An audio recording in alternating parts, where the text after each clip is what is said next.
मैं प्रतिमा सिंह तोमर हमारे महाविद्यालय की प्राचार्य महोदया द्वारा हिंदी साहित्य परिषद के गठन के प्रथम सौ अवसर पर हिंदी भाषा के विकास एवं साहित्य का प्रचार प्रसार राष्ट्रव्यापी कार्य करने हेतु हिंदी साहित्य परिषद की संयोजक प्रोफेसर ललिता रामेश्वर मैडम के मार्गदर्शन में आज उपन्यास सम्राट कहे जाने वाले हिंदी कथा साहित्य के शिखर पुरुष मुंशी प्रेमचंद जी की 141वीं जयंती के उपलक्ष्य में किए जा रहे कहानी पाठ कार्यक्रम में मुंशी जी को शत शत नमन करती हूँ और आप सभी का बहुत बहुत स्वागत वंदन अभिनंदन करती हूँ।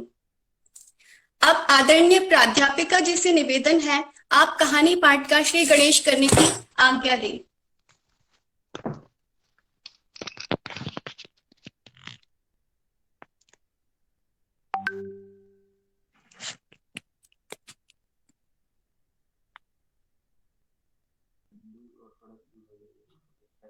श्री गणेशाय नमः। प्रतिमा बहुत बहुत शुभकामनाएं। धन्यवाद मैम। सरस्वती महाभागे विद्ये कमललोचने विद्यारूपे विशालाक्षी विद्यां देहि नमोस्तुते। अब कार्यक्रम के शुभारंभ पर आप सभी के समक्ष मां शारदा का वंदन गीत प्रस्तुत करने के लिए मैं कीर्ति विश्वकर्मा को आमंत्रित करती हूँ।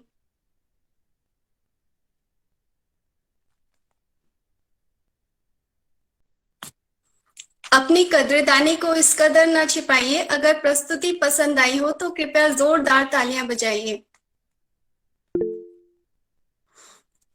उपस्थित सभी मेहमानों का एक बार फिर से मैं स्वागत करना चाहूंगी। आप सभी का बहुत बहुत स्वागत है। प्रेमचंद, जिनका मूल नाम धनपत राय श्रीवास्तव था, इनका जन्म 31 जुलाई सन 1880 को लमही गांव उत्तर प्रदेश में हुआ और 8 अक्टूबर सन 1936 को वाराणसी उत्तर प्रदेश में इनकी मृत्यु हुई। तूफान आते हैं, कश्तियां पलट जाती हैं, पर कुछ लोग मर के भी अमर हो जाते हैं। प्रेमचंद जी की कुछ प्रमुख रचनाएं इस प्रकार हैं। प्रेमचंद जी के प्रसिद्ध उपन्यास सेवा सदन, निर्मला, रंगभूमि, कर्मभूमि, गबन, गोदान आदि। उनकी कहानी का विशाल संग्रह 8 भागों में मानसरोवर नाम से प्रकाशित है, जिसमें लगभग 300 से अधिक कहानियां संकलित हैं। करबला संग्राम उनके प्रमुख नाटक है। इनका आखिरी पूर्ण उपन्यास गोदान सर्वश्रेष्ठ रचनाओं में से एक है। हिंदी साहित्य के इतिहास में दर्ज इस बड़े दिन के अवसर पर महाविद्यालय की छात्राएं मुंशी जी की कुछ कालजयी कहानियां और कुछ मौलिक कहानियां लेकर आप सभी के समक्ष प्रस्तुत हैं। तो देरी न करते हुए मैं क्रम से छात्राओं को कहानी पाठ करने के लिए आमंत्रित करती हूँ।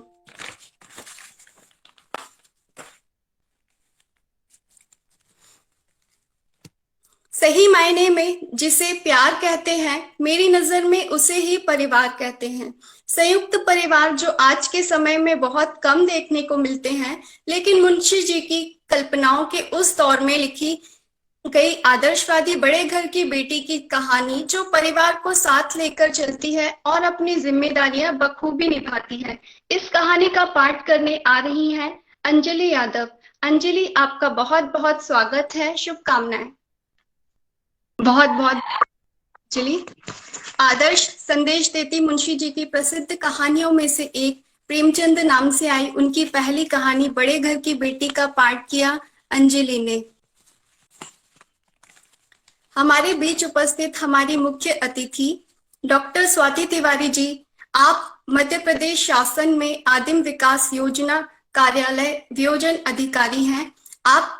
हम आपका स्नेहिल स्वागत करते हैं। राष्ट्रभाषा प्रचार समिति के निदेशक जवाहर कनावट जी व प्रसिद्ध कहानीकार डॉक्टर उर्मिला शर्मा मैडम एवं उपस्थित आदरणीय सभी प्राध्यापक जनों का हम हार्दिक स्वागत करते हैं।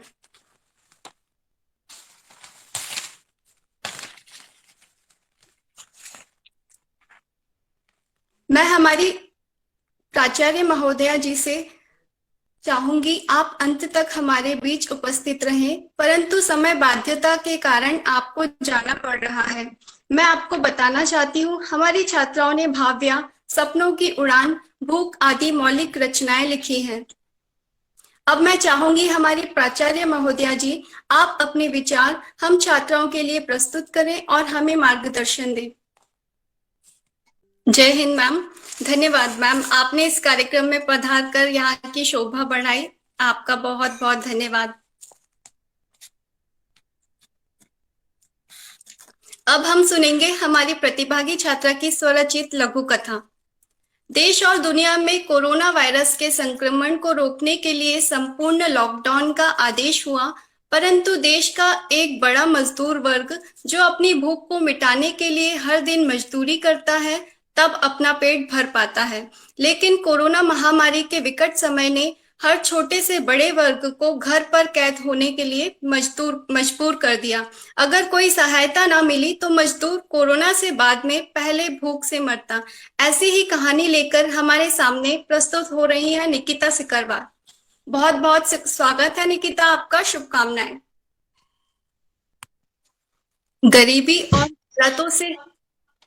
गरीबी और हालातों से हारकर मौत को गले लगाने वाली मजदूर महिला की दर्दनाक कहानी का पाठ किया निकिता ने।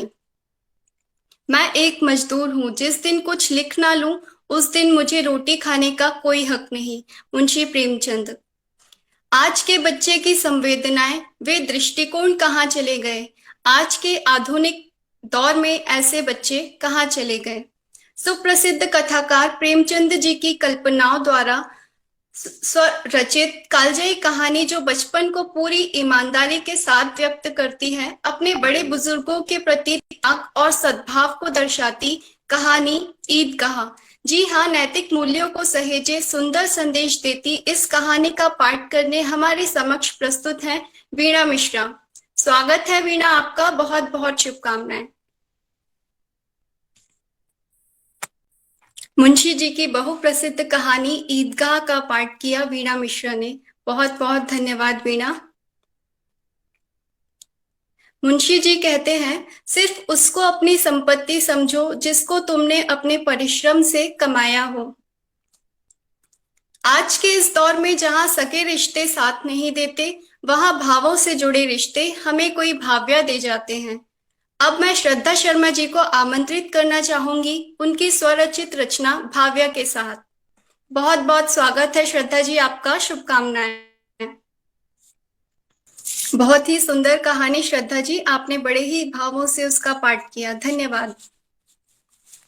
कार्यक्रम को आगे बढ़ाते हुए हम चलते हैं हमारी अगली मौलिक रचना की ओर। जैसा कि मुंशी जी कहते हैं, लगन को कांटों की परवाह नहीं होती। मेरे सपने ही तो हैं जो हौसला खोने नहीं देते हैं, दिन में चैन नहीं लेते और रात में सोने नहीं देते हैं।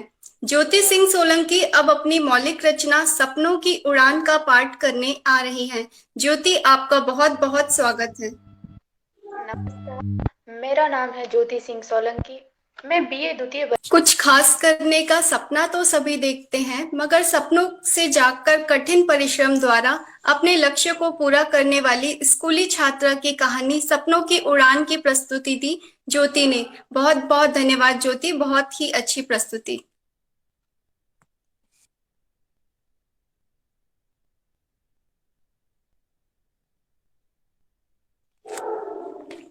इतनी सुंदर प्रस्तुति, इतना सुंदर काम, शाबाशी कर दीजिए इन बच्चों के नाम। खुलकर दे दो तालियां इन परियों को, आज सबने अपने काम को बखूबी दिया अंजाम।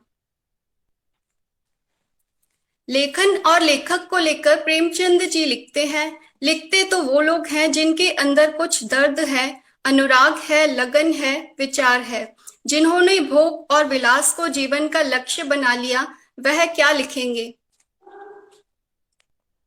आज जो शख्सियत हमारे बीच उपस्थित हैं, वे मानव अधिकारों के सशक्त पैरोकार, कुशल संगठनकर्ता व प्रभावी वक्ता के रूप में सुपरिचित हैं। कार्यक्रम की हमारी मुख्य अतिथि डॉक्टर स्वाति तिवारी मैम को आमंत्रित करती हूँ, आप अपने विचार प्रस्तुत करें और हमें भविष्य के लिए मार्गदर्शित करें। मैम, आपका बहुत बहुत स्वागत है। जोरदार तालियां हमारी अतिथि महोदया के लिए। आपने बेहद महत्वपूर्ण जानकारियां दी, हमें भविष्य के लिए मार्गदर्शित किया। बहुत बहुत धन्यवाद।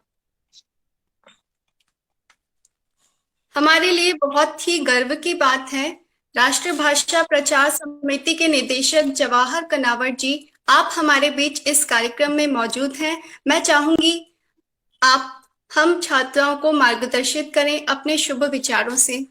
मैं चाहूंगी आप 2 शब्द आकर हमारे लिए यहाँ पर कहें। धन्यवाद प्रतिमा जी। और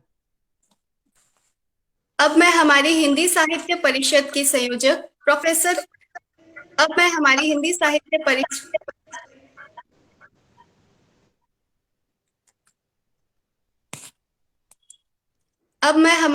साहित्य परिषद की संयोजक, हमारी प्रेरणा स्रोत और मार्गदर्शक प्रोफेसर ललिता रामेश्वर मैडम को आमंत्रित करती हूँ। आप अपने शुभ विचार प्रस्तुत करें। मैडम, आपका स्नेहित स्वागत है। धन्यवाद मैडम, अपना आशीष यूं ही हम सभी पर बनाए रखिए।